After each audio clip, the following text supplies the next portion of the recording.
So good morning, everybody, and welcome to our second Learning and Development Community of Practice Forum in our latest in-person series. It is our business culture and other short stories. Now, obviously, business culture and especially learning culture are absolutely not short stories.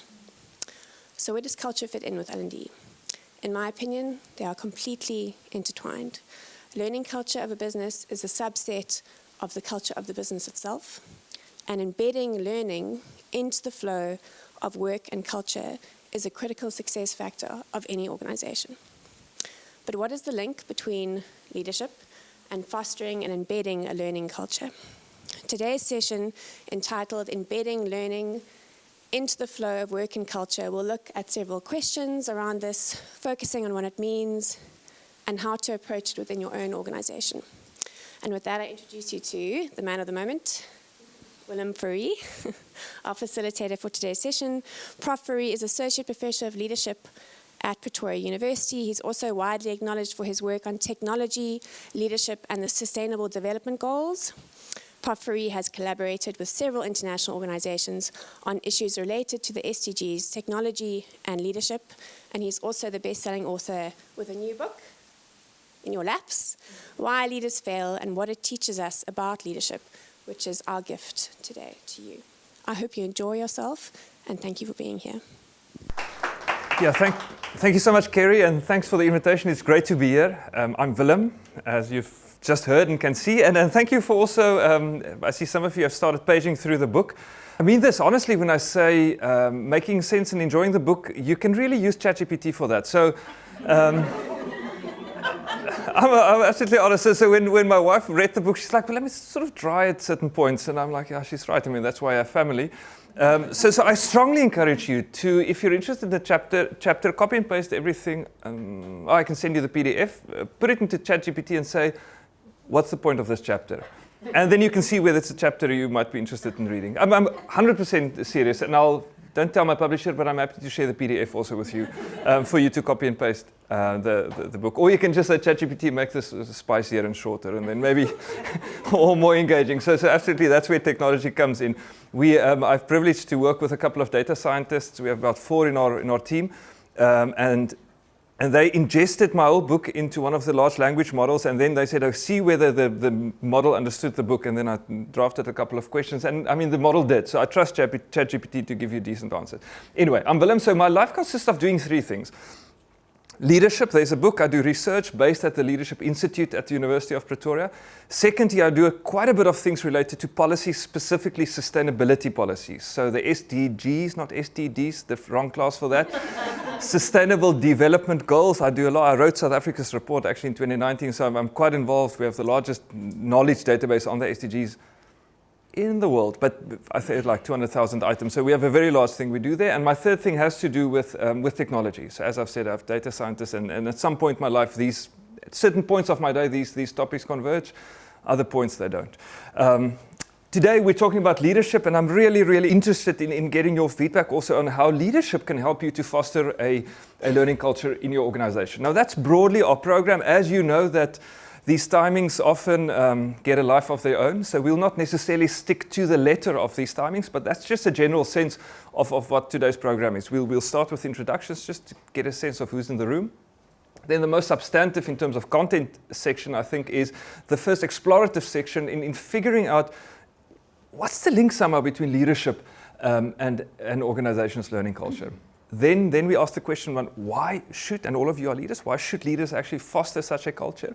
And then we conclude with a nice practical session, which you'll do in groups, is what can you do? What are the main takeaways? What can you do to foster a learning culture in your organization?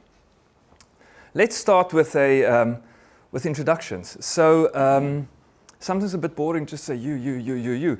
So if you wouldn't mind just raising your hand and say, this is who I am. I'm from this organization, and I'll also point to some of you. I'll just move closer, then we see whether you get the drift. I see Woolworths. Many of you might know one another, but I suspect some of you don't. So that's sort of for all of us to get a sense of who's in the room. Do I have to stand up? No, you can just sit. No, you can, and I'll do the mic then. Good morning, everyone. Oh, sorry. Yeah.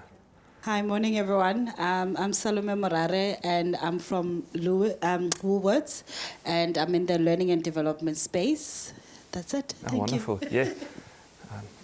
Usually Ed. Morning, everyone. I'm Jane Lewis, and I work with Stellenbosch Business School Executive Development in the stakeholder and communication space. Wonderful. And then I'm going to, yes. Hi everybody, I'm Sumaya Iso. I'm also with Woolworths and in the learning and development space. Thanks. I'm keeping you on your toes. Good morning, everyone. I'm Fern Govier from Karl Storz Endoscopy. I'm also in the learning and development space. That's the type of answers we want, and I'll tell you now why I say that. Hi, good morning, everybody. Christina Swartz from Old Mutual, also Learning and Development. Thank And you. you're not in the Old Mutual event next door. I see there's another one. Okay, great. So just double checking. Morning, everyone. I'm Reeford Hudson from Afrimet, also in the learning and development space. And then, yeah, Tanya, I'm going to... Hi, Tanya Reeves from Faircape Dairies, L&D Manager. And then anybody else? I mean, this is just to get sort of a snapshot who wants to introduce themselves. Maybe you're the number last. Maybe the participants can nominate the name. Yeah. Easier for you. So my name is Danai. I'm from Kagiso Media Radio up in Johannesburg for Jacaranda FM, and then also East Coast Radio in KZN. And Wendell there in the corner is my colleague. Okay, wonderful. So you've gotten a sense of more or less who's in the room. I would really like to ask you, whenever you speak up, maybe if you haven't introduced yourself, to say, hi, I'm this and this from this organization. But this is just to give you a sense of who's in the room, communications, retail, interesting, I mean, stuff we enjoy to eat, interesting places. Now, this is what we've just done. Let's talk expectations of this 2-hour session. Now, what you can expect to receive today, I would like to share with you. That's some insight into understanding leadership beyond the headlines, leadership beyond the cliches, because leadership is often one of those topics we throw around, like ethics, or if you read newspapers, like corruption, you know, these big topics, but we rarely pause and think what they actually mean. And the moment we start thinking about it, we often realize, you know what, it's a little bit different than I thought it was. So my approach to leadership, also grounded in the most recent research on the topic, you'll see, takes us beyond leaders as the heroic individuals, beyond leaders as that person on the stage with a vision that inspires people. Leadership in the most recent literature shows that leadership is much different. Often leadership is a mundane thing. It's an everyday experience. And we're going to dive into those dimensions of leadership. What you can also expect today is to understand what the link, I would say, between leadership and a learning culture is. And you'll see my core argument is that good leadership has to do with an openness for input, an openness to change your opinions, an openness to hear from followers, an openness to learn from your environment without losing your backbone, without using that as an excuse not to take responsibility. And that's the link to creating a learning culture. But you will hopefully learn more about that later as we go along. Now I have a question to you. What are you willing to give? Now you might ask, wait, why is he asking this question? I'm asking this question because my assumption is that in many respects, you are the experts. You know more about learning culture than I do. And that's great. For this session to work, I therefore need you to bring your experience and knowledge to the surface. Now, in that context, maybe if some of you might be willing to share, what are you willing to give? Anybody? Even if it's only, if you say, my attention. I'll try. I guess it's Joanne Miller from Stanley. I'm the Learning and Development Partner. So I suppose the wanting to embed a positive learning culture, having your leaders and how you actually get them to foster that, because they're busy and they're hectic and some of the challenges that come up with and I understand you in terms of being open, sure. But just how one enables that, because it is challenging. And I suspect there's also a practical component to your question. Like, all these things sound so wonderful, but like, exactly. I arrive at my office at 8 or maybe earlier if you work for Stanley. How do we do this? And the diaries are full. Yes, wonderful. And you can introduce yourself first. Hi, Thanks. I'm Kate Mayros. I'm from the South African wine industry. I'm responsible for people and skills development. And Our aim, well, main aim is to grow the learning culture of the entire wine industry. So we look at the entire value chain and all the occupations in there. So I'm not sure what I'll be able to give, but I'd like to learn how to wine. How to get the learning culture. I mean, what you're bringing, I think, similar to the stand-up example is some of the, I mean, there's a question implied in what you're saying is how do you make this practical at all levels of the organization? Because often the sort of leadership talk sort of sits at the top and it's sort of ephemeral somehow. And you're asking like it's actual people doing actual jobs, often practical, very practical jobs. How do you make it practical also to them? Cool, that's something I must say you're bringing to the room. Anybody else? Yes. Hi, I'm Charlene Pfeiffer from Carl Storz, HR Director. I'm willing to give two things. One, experiences, may not be bad or good. And the second thing, I'm willing to give myself the learning opportunity that all the articles out there about leadership doesn't know everything about leadership. Yes. So I'm willing to lower my experience level to learn more from this. Yeah. It's always an interplay because one should not and cannot actually ignore everything you know and what you've learned. And also, I think that sort of often many of you would have this intuition when you hear like university people talk about leadership, you'd think, give me a break, man, like seriously. I think that's a valuable emotion, a valuable reaction to work with because one can work with that, keep that in your sort of realm of experience and then also still say, but despite this, is there something I can hear?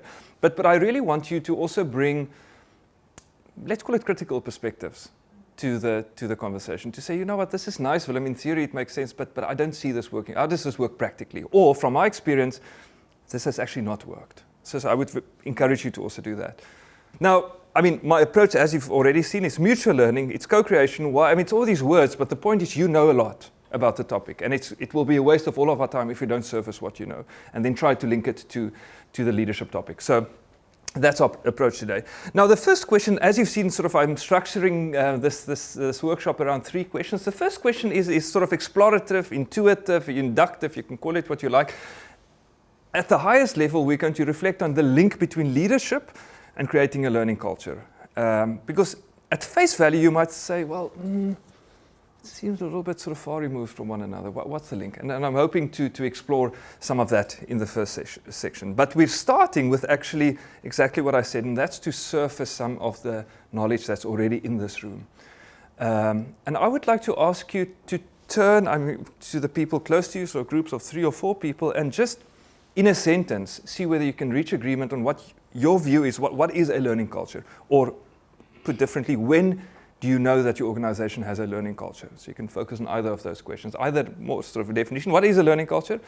Or sort of effect, when do you know your organization has a learning culture? So 3 or 4 people more or less, and we'll take about 5 minutes for that. Okay, so I feel quite bad to break up the conversations because there seems to be a lot, yeah. And what I'm also picking up maybe is that you don't often get to speak with like-minded people about this topic. Yeah, that's a little bit of a sense. Your words, not mine. No, but there's definitely a need to discuss this more, and I think well done SBS for putting together this sort of community of practice then. We'll discuss this more the next couple of minutes until 1 o'clock, but can I get a sense from each of these groups? So let's start with this group. On this question, also the related question, how I measure it, how do you know that your entity or organization has... I heard you are Gallagher, go for it.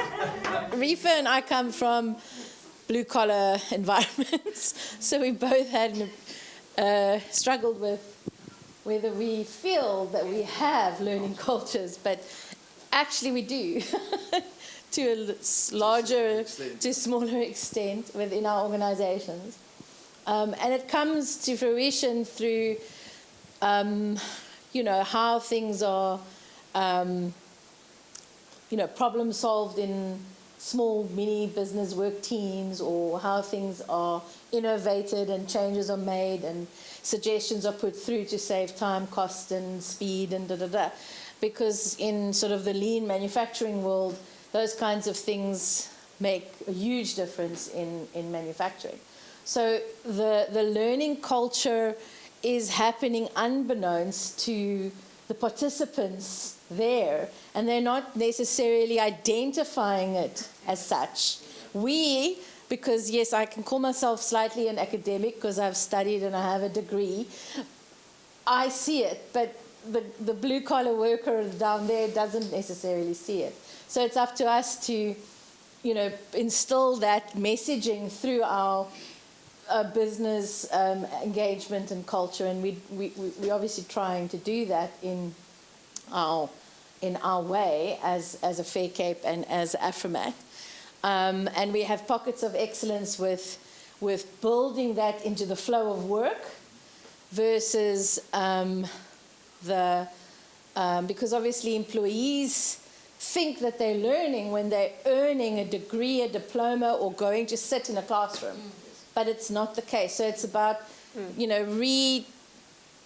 reprogramming their brains to think of learning differently, which is what we struggle with. You know, both of us have worked in factory, food and beverage, retail, wholesale for very many years, and that workforce they're wired differently. So we have to struggle a lot to sell it differently. But at the same time, and I think, you know, things like learnerships and things like occupational skills programs and shorter learning programs has helped us a lot to change that mindset. So I hope that helps. Yeah, that's really fascinating. I mean, we're going to talk about the leadership component in a minute, but let me mention one leadership link. So there's, I mean, a bunch of leadership theories, and like too many, I would say. But there's this one actually critical stream of leadership theories where some theorists and people in companies say the only job of a leader, I don't completely agree, but there's an element that resonates with what you said. The only job of a leader is to give names to things, to help people interpret what's going on. So say, you know what, you've learned stuff. You grew from this to that. And they say that's a leadership function. You sort of help them interpret how they've grown. Box it, yeah. categorize it. But anyway, I mean, I'm not completely in that, but there is something to say for leadership as a interpretive function of helping people understand how they're changing, and because we don't know how we change. Many other fantastic things you said, and we'll come back to that. Thanks a lot. Yes. Well, you weren't one mega group. You were two groups. Yes. Okay. Sorry, can I yes. say something before we move on? Of course. Because I just want to respond to what they said. So I just want to challenge their thinking. I want to challenge their thinking because I don't think that mindset is only in a manufacturing and retail environment. The association of learning with studying, or an association of learning and qualification. It's you find it in quite a high-end industry as well. Worked in any other space, so. But I want to say to you, it's not just there. I can tell you it also exists at universities. I mean, because there's the other side to it, assuming that you've learned something if you get it because you've gotten a piece of paper. And that's, the inverse is also not true. Or also even to go as far as saying, the higher my grade, yes. the more I've learned. Yeah, often you get a higher, I mean, I see the really clever students at my university, they get high grades because they know how to game the system. That's fine.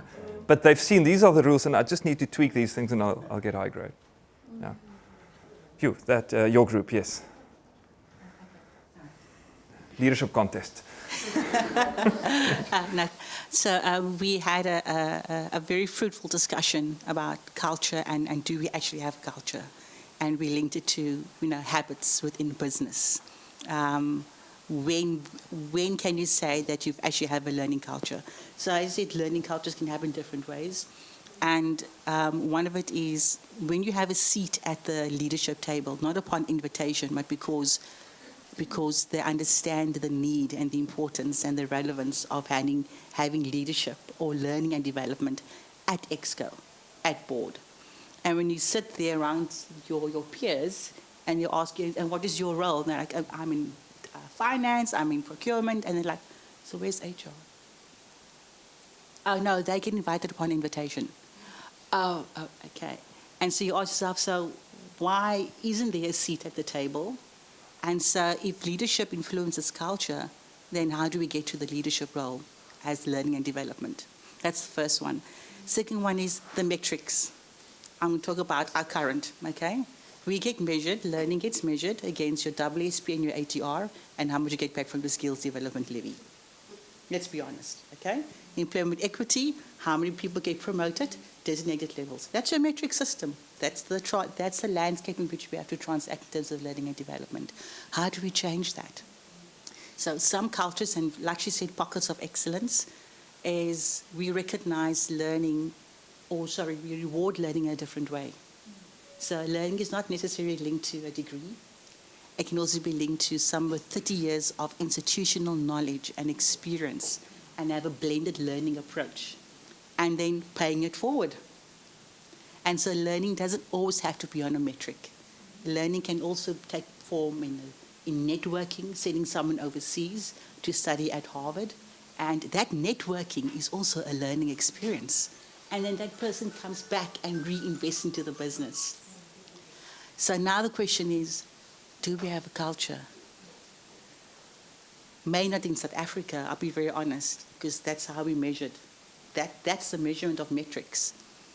So how do we, to be honest, I don't know whether the culture is there yet in South Africa.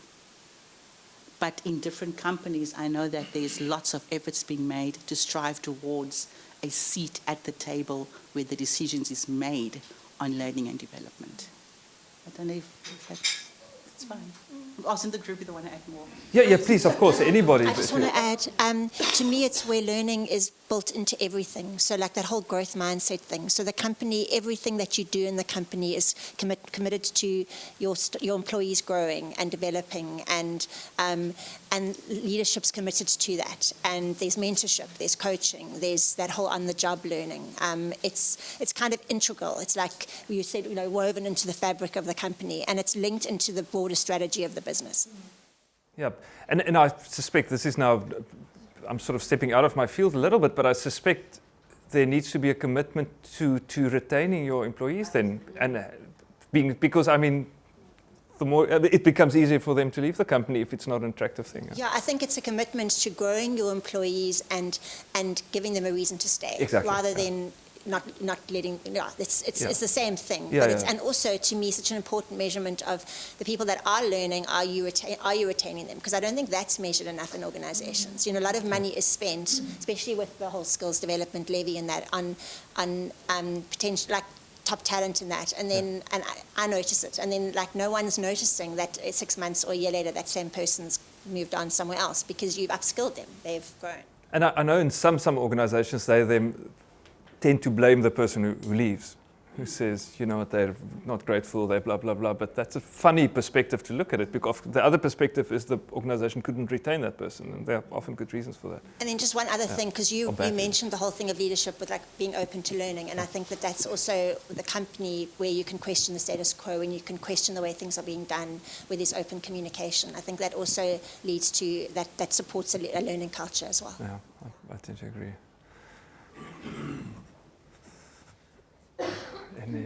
Yes. Good morning, everyone. My name is Vuisile Matiti from Parliament. We, in line with the question, could summarize the learning culture as learning all the time, everywhere, to promote both individual and company goals. And I think one of the key issues also we were discussing is the role of leadership in that context, because learning is also effective when there is sharing taking place, both with the manager or the leadership and amongst the peers. So there's a strong social element to learning. So our view was that the role of leadership is actually to create that space, quite in line with your opening statements about the role of leadership, because the leader is not necessarily the hero, but is the person who sits behind, who creates systems, platforms, culture of openness. where people can make mistakes, they can correct each other. So I think for us, one of the issues also in the conversation was the formal and informal learning. That a culture is created if an organization focuses on both, not necessarily on the formal components of learning. That does have space in any organization. But the mistake sometimes is to exclusively focus on the formal learning, the qualifications, the formal workshops, and so on. So our view is, as leaders, we need to be conscious to create platforms that promote both formal and informal learning. That's really in a nutshell. And I guess in some sense that's emerged in these conversations in terms of informal learning, finding mechanisms or processes to acknowledge that, to name it, to, I don't know, formalize the wrong word, but to formalize it maybe for lack of a better word. Thanks.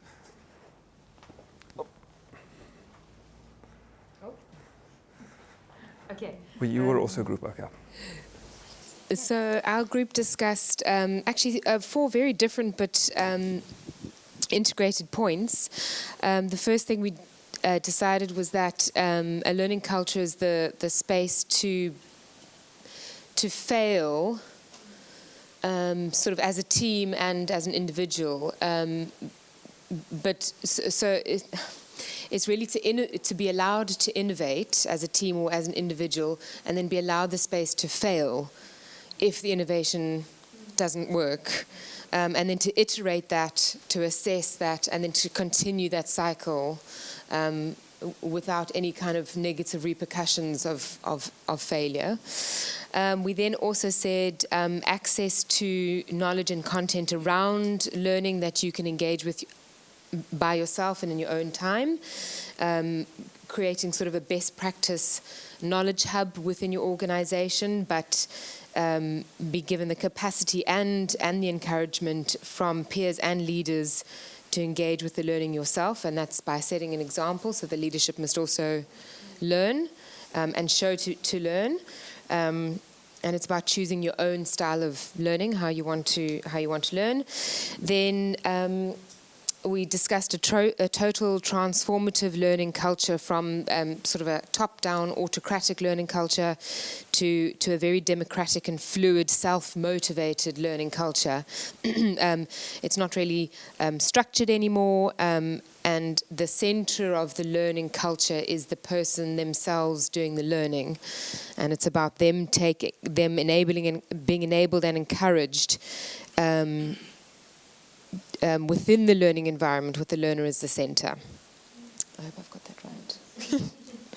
And then lastly, it's a holistic approach across the value chain, so all stakeholder groups, and a multi-platformed approach. So you give them the choice to learn how they want to learn, whether it's mentorship, e-learning, formal, informal, using networks, and it's that continual skills assessment and skills development using appropriate tools to measure and repeat.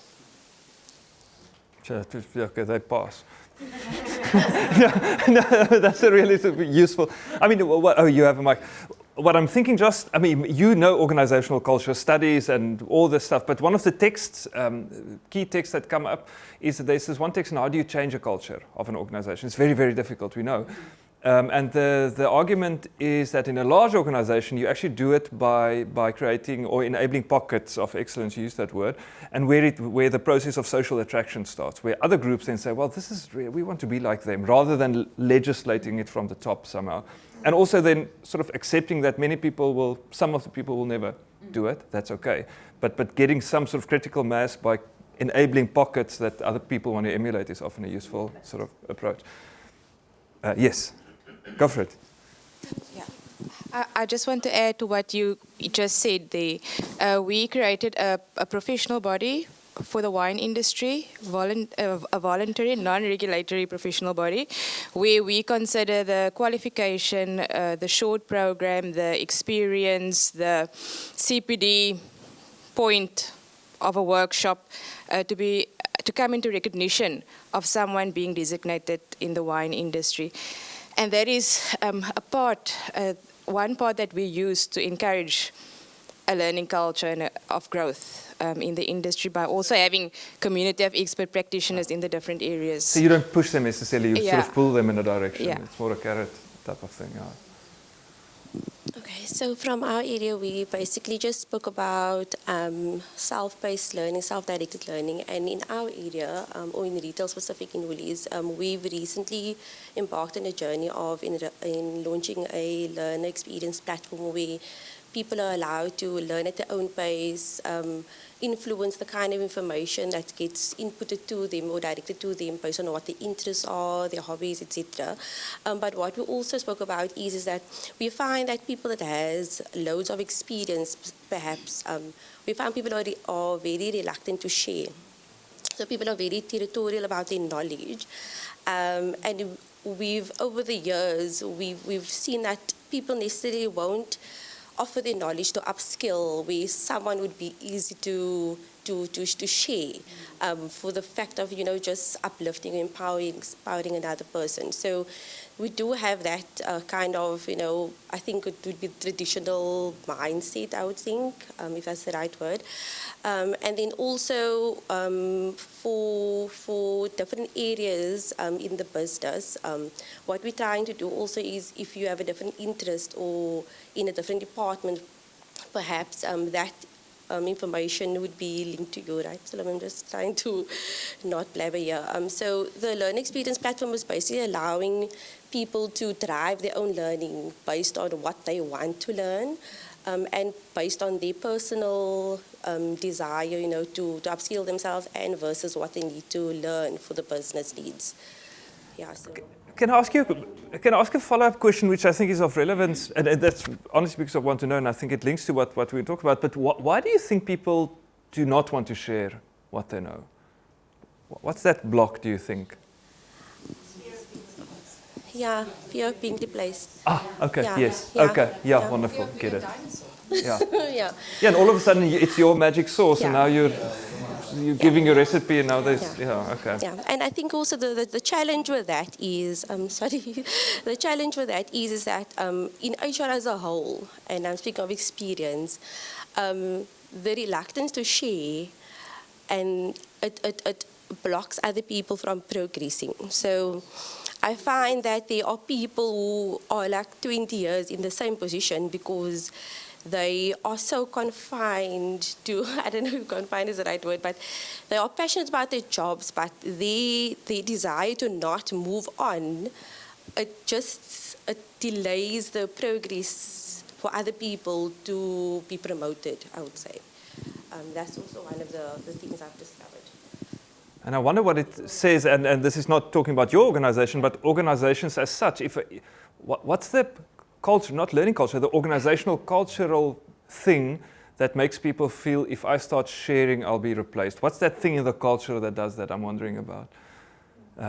Because it seems to be a broader, yeah, and it's certainly not only in your company. I think because I saw nods all across the room where they said, well, I think the overarching point is that it's clearly a systemic thing. It's clear at all levels, and it's not that easy to pin down, even though we have bunch of experts. So that's the one element.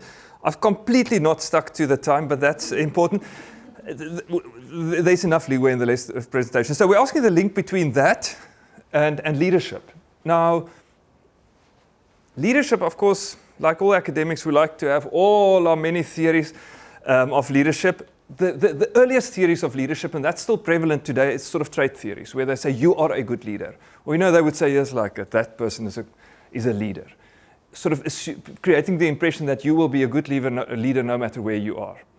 So these are the trait theories where they sort of say leadership has to do with the individual specific traits, personality things. And that whole conversation, are leaders made or are they born?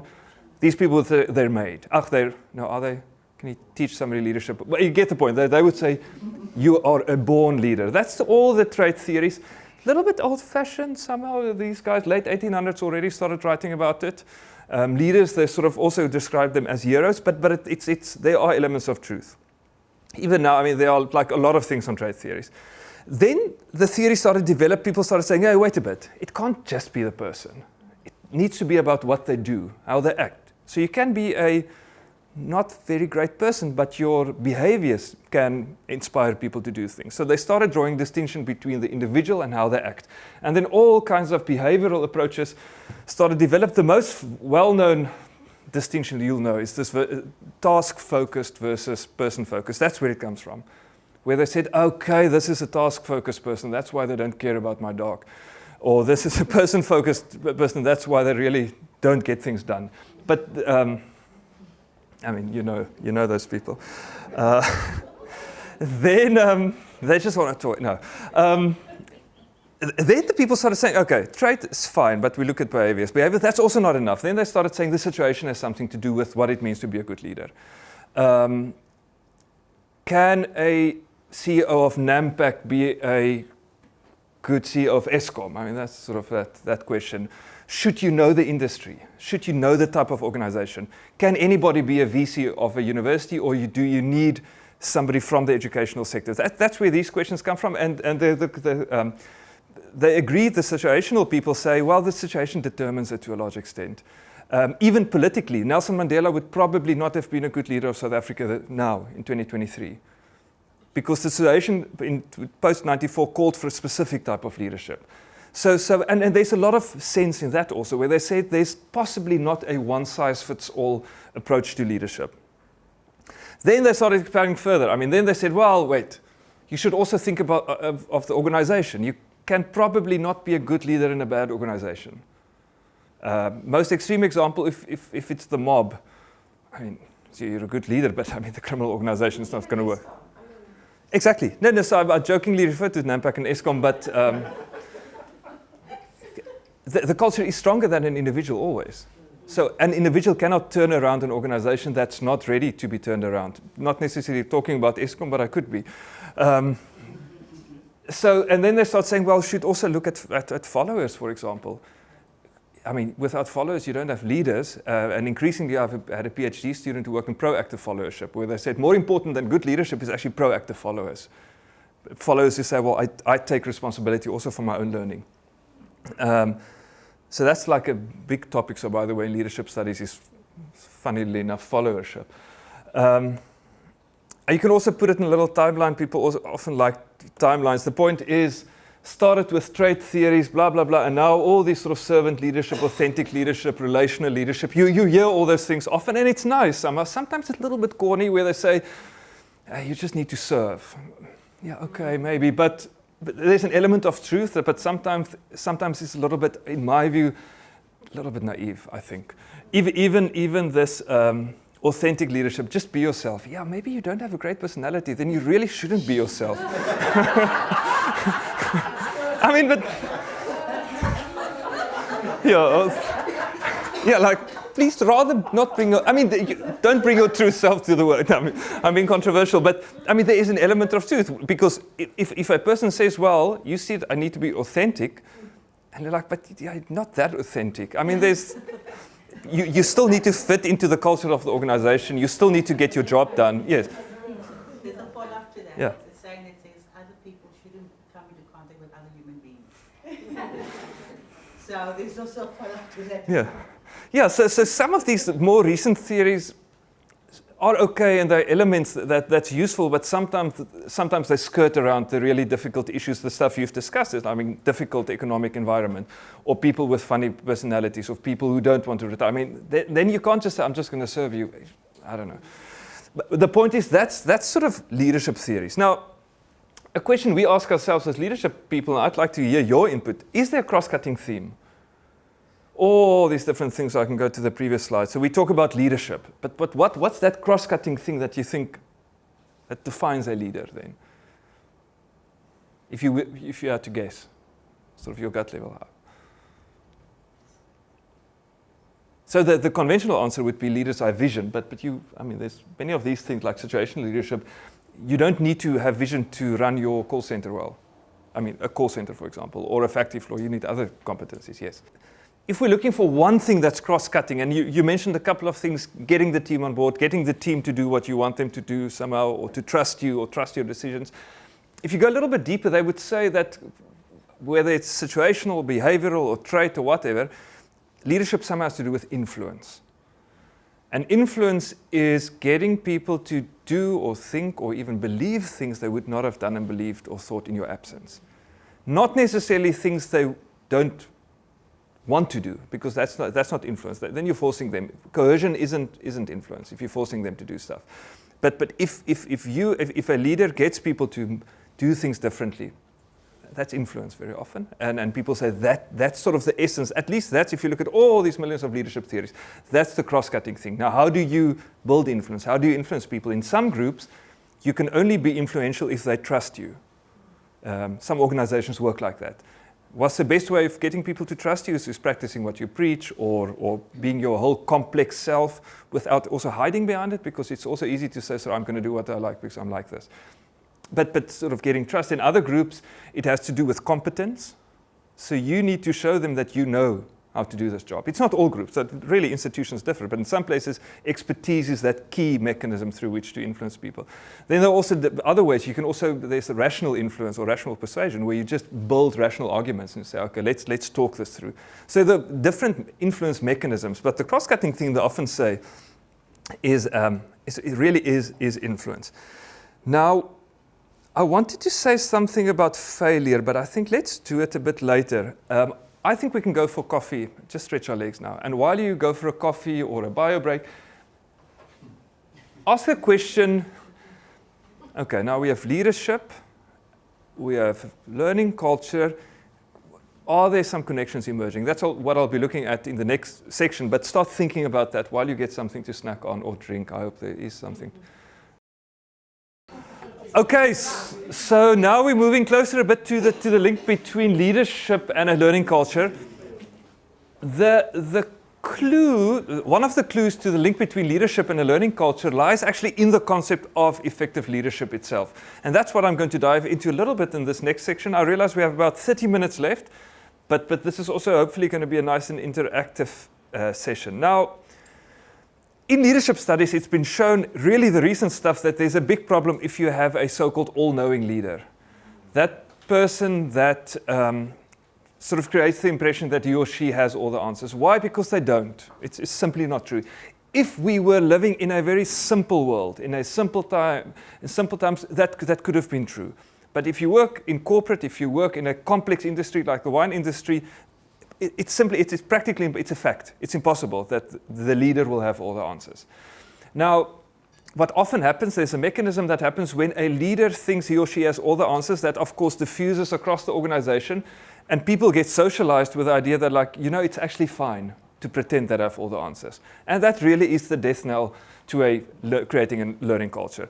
So there is an element of saying, as we know, the tone is set at the top, and I mean, to your point, like, who sits there? But if the leadership culture that's embodied, is that of an all-knowing leader, it really doesn't work, and you have big problems. There's a reason why people sometimes fall for this leader pretending to have all the answers. If you work in a complex industry, or if you live in a complex country such as South Africa, if you have a leader that says, you know what, I have the answers, just listen to me. People tend to outsource their sense of agency, their sense of responsibility to such leaders. So the more complicated, more complex your country or your industry or even your company becomes, there's a funny thing that happens there, the more likely some people are actually to fall for this all-knowing leader. And that's a big risk in South Africa, South African companies now, because life is really complicated. What happens then if people fall for this sort of pretense of a leader that knows everything, so is that they validate, they legitimate that type of leadership, and it becomes sort of a culture in your organization. So those of you interested in creating a learning culture will constantly need to fight the impulses of the followers of the people organization, and constantly need to fight the temptation that all leaders face. And that's the temptation of coming across as all-knowing. It's a constant fight. Would it be free to say that an all-knowing leader is also, could one argue that it's a lazy leader? Because, what they're essentially doing is suppressing innovation, creativity, in terms of conversation and learning. But a leader that's open to being challenged and listening to new ideas, innovations, and creative conversations, it creates more work for them. But it also adds value to the organization. I mean, it creates more work, but such leaders, in my experience, feel all those other things waste their time. They're like, no, I'm not going to do it. But then could one also say, am I correct Yeah. in assuming that also suppresses the rest of the people or the Yeah, followers? totally. Yeah, 100%. Yes, sorry, I think you want to say something. No, I was just saying, I don't see it as a lazy thing. I think No. it's more personality type. It's more, I know it's, Yeah, let me talk about it now. So there is a personality type that falls for this more. They talk about that, and many of you know it, the dark triad of personality types. It's narcissism, subclinical psychopathy, and Machiavellianism. That's the type of people who often end up in leadership positions, specifically your narcissists, and the narcissists are really bad at listening to other people. Why? Because they truly believe they have all the answers. No, so the problem with narcissistic leaders is they're often good for the organization because they like photos, they like PR, they like to look good, which in some sense makes the organization look good, but they are fundamentally incapable of making sense of external influence. They also sort of surround themselves by acolytes, people who just say, yes, you're fantastic, because that's the only things they can really process. So those people end up in leadership positions. If that's the case in your organization, your fight is even a bit more intense. Also, I'm not saying psychopaths, but subclinical psychopaths, because psychopaths, that's a person that needs to get treated. But a subclinical psychopaths, that's the other part of the triad, similarly are very bad with external input, but it's less input. But they're also associated with abusive supervision, with low levels of trust. Again, they struggle with external input, and the same goes for Machiavellianists. They're a little bit more strategic without any ethical backbone. Yes? So, our employment checks should extend to getting a clinical psychologist report before we appoint a leader. Yeah, that will help a lot. But really, it's especially the narcissists, really it's a big problem in South Africa now, because I mean, all companies, but they are super charming, charismatic, and they're often very good for the organization's image, because it's about their own image the whole time. Yeah. But there's a nice alignment. But when things become complicated, and let me put it differently, narcissistic leaders have been shown to be extremely bad with gauging risk. And the only because they don't get people who disagree with them. And the only way you can gauge risk well is by getting divergent opinions. So the narcissist, I mean, all those three are really bad. And they tend, in big organizations, they tend to end up on top. Also because they, you know, if you don't think you can make mistakes, then you come across as very confident and charismatic, and people's like, wow, this person knows what they're doing. But they think they are, but they're most likely wrong. Just a little bit of interesting data just from a political perspective. So there's been a study, one of the most cited recent leadership studies, on all political leaders or presidents of countries since the mid-1800s till 10, where they asked the question, are authoritarian leaders, the same sort of story, this person who pretends to know all, are they actually more effective politicians or political leaders than these leaders that want input the whole time? Why did they do this study? Like globally, there's this movement to what they call slightly more authoritarian regimes, and this argument that you need so-called benevolent dictators. I don't know whether you've heard that, where they say, you know, if a country struggles, if it's a messy country, you need this one person who's authoritarian, who pretends to know everything, just to keep everybody in line. And the moment things start going better, you can give them luxuries like newspapers and freedom of speech. I mean, that's literally the argument. And often, I must say, China is often mentioned as an example. Now, what happened in China, and it's a bit of an outlier, is unprecedented in the history of humankind. Never, ever has so many people been lifted out of poverty in such a short amount of time. But the Chinese system is a little bit more complicated and nuanced than this benevolent dictator argument. But anyway, you'll hear people, I'm sure you hear people in South Africa also saying we need a strong leader who keep people in line, bring back the death penalty, cut off people's hands when they steal, and then later we can do all the human rights things. Now the result, unfortunately, for maybe all of us, is that these authoritarian leaders, it's a little bit complicated, but authoritarian leaders are associated throughout history with higher levels of economic growth, less often than chance would predict. and they're associated with worsened economic outcomes more often than chance would predict. The thing is, it's a bad bet. So wanting this, thinking you have this all-knowing leader will work, also politically, it's really a bad bet. Now, what does this mean? Without any doubt, the leadership research shows that the type of traits that open leaders up to external factors, to external influence, sort of learning culture type of leaders who inculcate learning cultures and who are open to learning themselves, those leaders are associated with stronger organizations, better growth over the medium to long term. These sort of heroic leaders work over the short term because there's not enough time to catch them out. But over the medium to long term, the only leaders with staying power with real sort of organizational impact are these leaders that in themselves embody a learning culture. I'm going to mention a couple of things, and that's at the end, that last chapter of the book also. If you want to read the book, start with the last chapter, and then you sort of work back.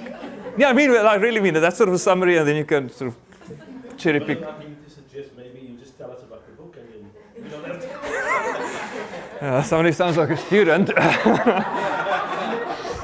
I remember at school I had English first language, which was still taught the English classes were taught in Afrikaans, different story. But then we did Shakespeare. I remember like a week before a matric exam, we did Othello, and then this one classmate said, "Ma'am, is it fun if I just watch the movie? I haven't read it yet." I'm like, she nearly got a heart attack. Anyway, so there are a couple of things that actually open leaders up to external influence, and sort of that also I think could explain or could characterize a learning culture. The first is humility. I think you talked about accepting and being honest about your fallibility. You will fail, you will make mistakes. And often in the corporate sector, we associate failing with innovation. I think in your group you did. That's fine, it's often, but often failure is bad. There isn't like a sweet sauce you can pull over. Like you failed and you made a mistake, it's bad, you lost money. You need to be disciplined. I mean, often the failure is bad.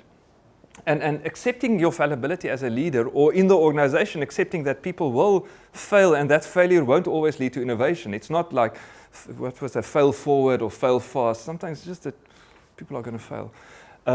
Brings an element of humility, both to followers, to people in the group, and also to leaders.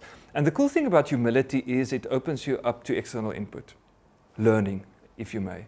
Because if you realize, flip, I am going to fail, then you say, okay, I need to learn from other people. I need to glean like lessons from their experience, and I maybe need to do some of those courses HR wants us to do because maybe there's something. Yeah, that's how people think. But there's something I can learn. So you don't want people to be anxious the whole time. Of course, that's not the point. But having that humility is often something also in a business culture that opens people up to learning. Certainly opens leaders up to learning. There's actually another thing that I didn't mention here is they talk about self-compassion. Now, like what? Self-compassion. Isn't compassion by definition something like you have compassion for other people? There is this notion increasingly that leaders should have self-compassion where they're compassionate with their own failures. Because the leaders who are compassionate with themselves and also followers, they're more resilient and recover quicker. That's maybe something useful for organizational culture. Then there's this notion of realism, that you are bounded by the culture of your organization, you are bounded by your industry, the economic circumstances is sort of a boundary within which you need to function. Often we develop programs that sort of sounds fantastic, but it's just unrealistic. And part of this sort of leadership, learning leadership that enables a learning culture is accepting the bounds within which you're functioning. Sometimes it's not something people want to acknowledge, but with that realism you can actually start developing really impactful programs. The notion of participation, it's been shown, as I've said, that teams, it's actually a wonderful piece of research, teams with divergent risk preferences, for example, so where some people are really crazy and some are really afraid, those people in one team where they can air their dissent, those teams are better with innovation and they're better with dealing with risk also. That's sort of been proven beyond a doubt. So participation has a practical positive impact, but again, you can't, that assumes being open informally to learn from people in your group and also to learn from followers. And then two last things, and we'll pause again just to reflect back on a learning culture. It's been shown that courage opens people up to learning, and I'll explain that now. And then I think the most difficult thing of all is to cross boundaries. So what does that mean? Within an organization, of course, you have different groups and entities that sort of really feel for one another. Good leadership is actually getting to get your groups to learn from other groups. And it's very difficult because you need to cash in some of the social capital you have in your one group in order to tell you know what, this competing group internally, or even this competing group in a different organization has something to teach us. So that takes courageous leadership to cash in some of your social capital. Maybe there's some realism there also in your organization. Earlier I said that inculcating a better culture often means that you need to create pockets of excellence. But it's actually not that easy to transfer learnings from one group to another. And you need to get leaders and have people who are actually willing to cash in some social capital. And then the notion of courage. Courage we often think is like running into like burning buildings and saving people. It's not that. So courage, if you want to get philosophical, is always midway between two extremes. The one extreme is cowardice. Yeah, we know you're a coward, you just don't want to do anything, you're just afraid. But the other extreme is foolhardiness, just being stupid. If you run into a building and try to save somebody and you die, you weren't courageous, you were just stupid. Or if you jump into like the sea but you can't swim, trying to save somebody drowning, you're really not being courageous, you're being an idiot. And courage is determining that midpoint. Also in terms of organizational culture, changing organizational culture, asking yourself, what are the extremes? How will I know what the extremes are, and what's the midpoint I need to follow in order to change things? And I think that's also links to the second point on the boundedness. In your organization, if you say, okay, I want to improve our learning culture or create a learning culture, what are the bounds? Which approaches from my end, which will mean I'm just being a coward, so essentially doing nothing might mean you're a coward, but which things are too aspirational within the confines of where the organization is at? And then finding that midway will also be the courage I think you show to create a learning culture. But courageous actions also within the L&D space, it really isn't the things that make the headlines necessarily. It's not the things that get acknowledged as like, yeah, what a wonderful leader. But it's actually you knowing that you determined what the extremes were and you took that midway. That's courage. The point I think that leadership studies helps me with is understanding that good leadership is openness. It's about openness to input. It's not about the lack of backbone, of course. Using openness as a lack of backbone is a good idea. But openness through various means, and that openness to external input has shown to actually make for more effective leaders over the medium to long term. And I think there's a link back to organizational culture also, even if you have to build arguments to your superiors and whoever else to say, well, why do we need this? It makes for a more resilient organization in the same way that this openness makes for a more resilient leader or a better performing leader. Anyway, that's a couple of thoughts from my end. Let's talk about this. With reasons, whatever. The point is, any thoughts, questions, comments at this point? Because now I've sort of talked a lot for like 15 minutes. Maybe a question.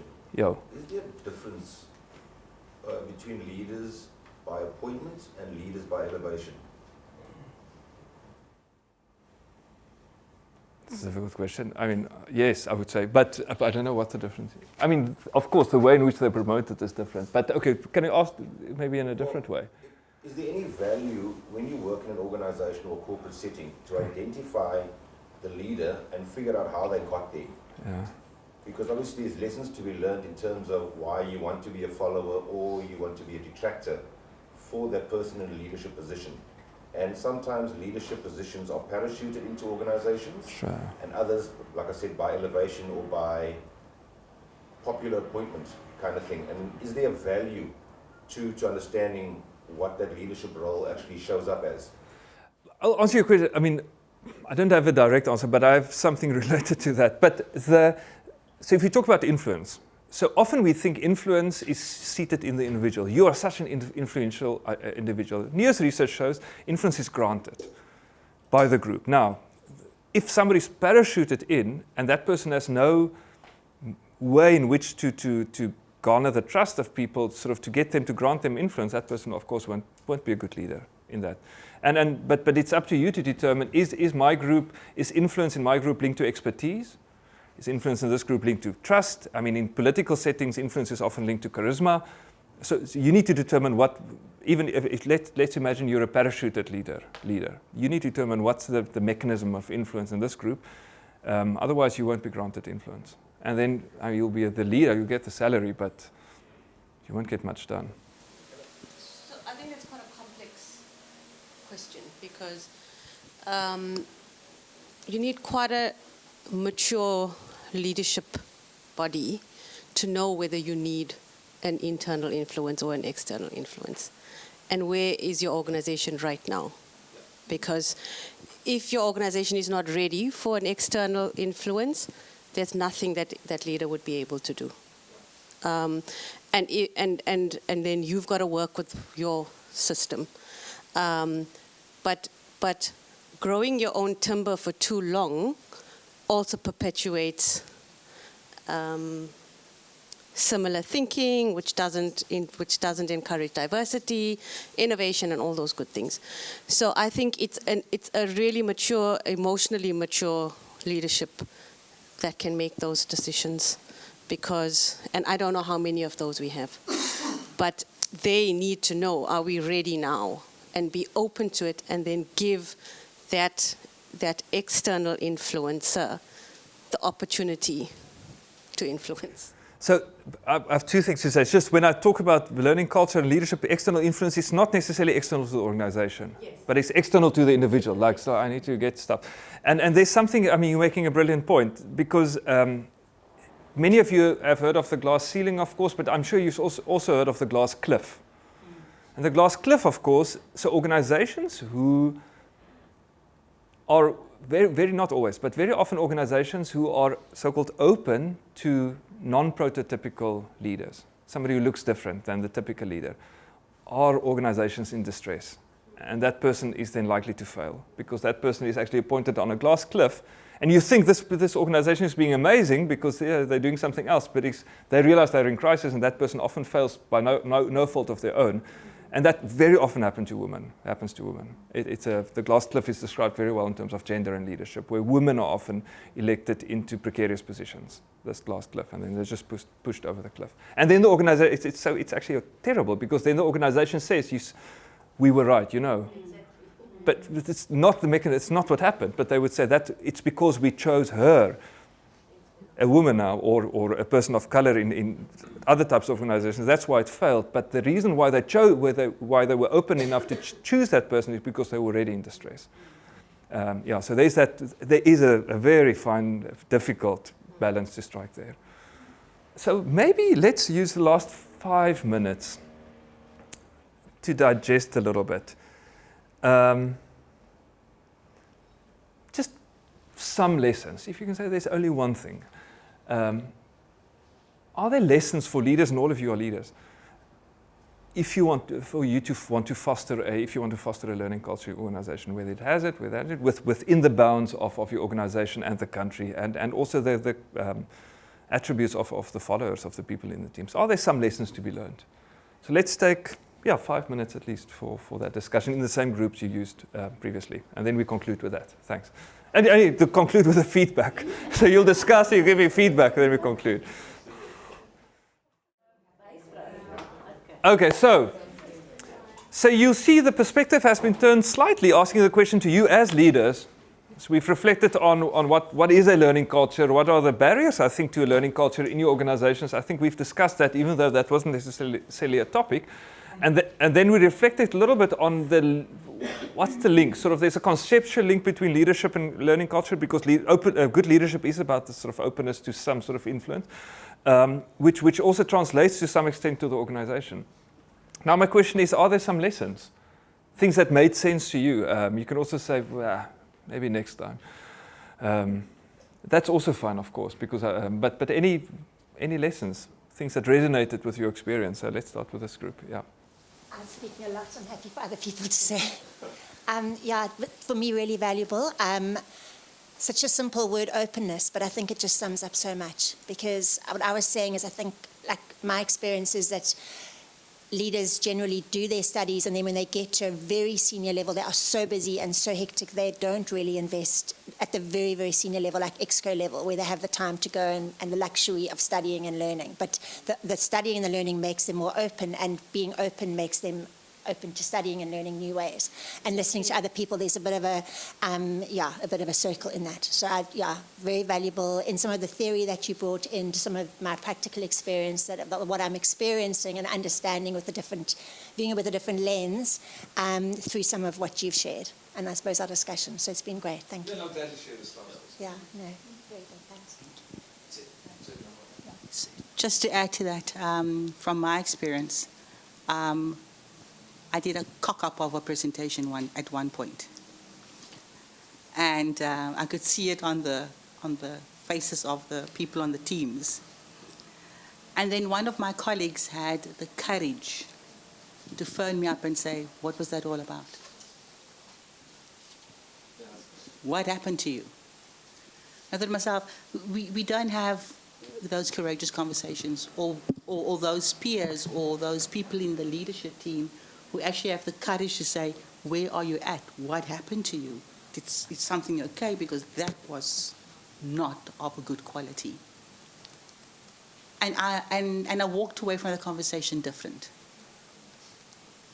And so courageous conversations has its part in terms of what are the lessons for leaders in creating a learning culture. I mean, because even a call like that creates, I mean, that's an input into a learning culture. It will sort of materialize in different ways, but yeah, great, thank you. And thanks for also sharing your story of not a great presentation. I mean, no, but I mean, seriously, that's because the point, I mean, you being vulnerable in that sense in this group made for a learning experience through your comments, so thank you. I was going to say, if I may. You may with the mic. I was going to say, so again, from just social learning theory, what you are modeling, because it's the courageousness of the person, but also your openness, and then being able to model that for other people to learn from that. So I think it's a brilliant example. We can also get your this group's feedback then, yes? So 2 things that from our conversation, the one is about losing your arrogance as a leader, being open to changing your mind. So once you do that, your team hears you, witnesses it, and also they become open to also changing their minds or opinions. What that suggests is that you're actually open to listening to other people. The second point is that the need to collaborate and share learning. So what we don't do at any level of the organization sufficiently is actually collaborate and share learning and best practice. I mean, Reford made the point as well, in terms of this community of practice. Here's an ideal opportunity for them to also collaborate and share. But then it also begs for you to be brave and to let go a little bit, because it's always this competitive nature. So, I mean, unless Reford was talking to another mining company here, that might be a bit wishy-washy or dodgy. Whereas in terms of the diversity of organizations and industries here, why aren't you doing that? And then I cannot recall our earlier conversation. I'm going to hand back to you now. The failure. That one. Yeah.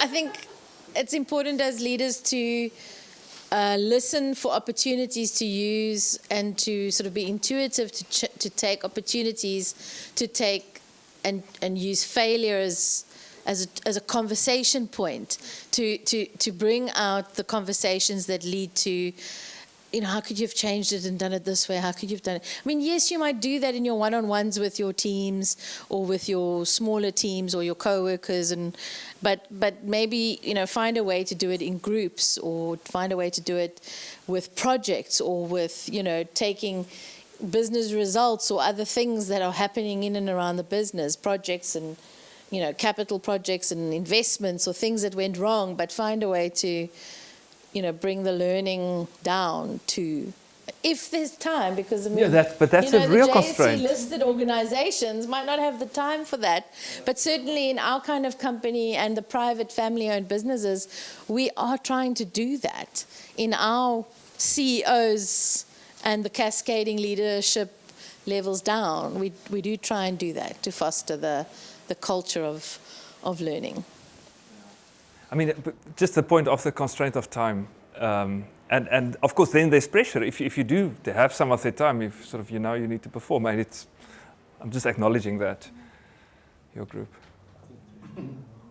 Trish. Parliament. No, if there's nothing to add at this point, of course, I'm not going to... So we've had very similar themes come up. Openness was a big one for us. Being open to feedback, making mistakes, being vulnerable. And what else? I think those were, and the cross-boundary learning for us. Those were important ones to learn. There isn't time today for that. I'm saying body language. No, you. We just had a discussion about, well, we have the answer to the question is, how can leaders foster a learning culture? And the answer that we discussed is that leaders should stop putting the accountability and responsibility on HR to create a learning culture. That's our answer. And to be open, collaboration come in. It's a team effort. It's not just a department's function to create a learning culture, basically. And the other thing that we also discuss is about what we've discussed before is like, why are certain people resistant to kind of share their knowledge and stuff? Yes, the one element is, fear of being replaced. But the other factor is also that some personalities don't know how to share that knowledge. And then we, as learning and development facilitators or HR, can provide that platform, to help them share that knowledge. So that's, in a nutshell, what we've discussed. Group spokesperson. Okay, I know we don't have a lot of time, so very briefly I'll summarize what we discussed. It's about training your people so well that you make yourself redundant within the team. And it's about showing that you do train your team so well that you make yourself open to move into a newer and bigger role based on the fact that your team has now become so effective they essentially operate without you, and being open to accountability from the bottom up as a leader, ensuring that your peers and teams recognize that a siloed approach doesn't encourage learning in any way. So you have to integrate the teams and have to realize that peer-to-peer learning is just as powerful as leader to junior learning. And then recognizing the strengths and skills in the team members and giving them opportunities to grow. And then ensuring that the team members take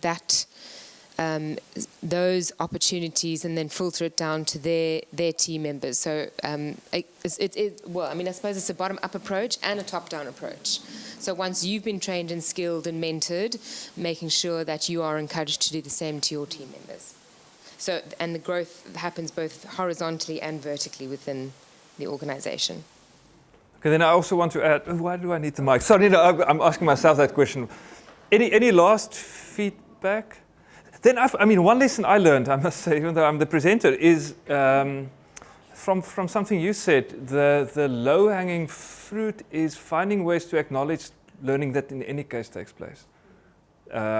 Because often that sort of gives you a running start, low-hanging fruit gives you a running start, because then people are, whoa, I actually did grow, I did change. And then there's some sort of satisfaction there. So there's a lesson that I also learned to get a running start, maybe. Thank you very much. This was wonderful. I learned as a facilitator a lot, and I appreciate your active and enthusiastic participation a lot. Thanks for your time. I'm not taking that for granted. We know you have a lot on your respective to-do list. And I wish you a wonderful learning journey also in your organizations. Thanks. Thank you. think, so often with these sessions, you come in and you're hoping for a silver bullet of a solution or, how to. And that's not what this is about. So these thinking sessions are about new thoughts and more work. But you have to take it back to your organization because it's all about those shifting mindsets. So take this back. Speak to your team. Start that learning culture that you so desperately want to foster. This is what it's about, and it starts with you. So take that back, and I'll share Willem's slide deck. Also, read the book. Read the book. Or just ask, I read it. The last chapter.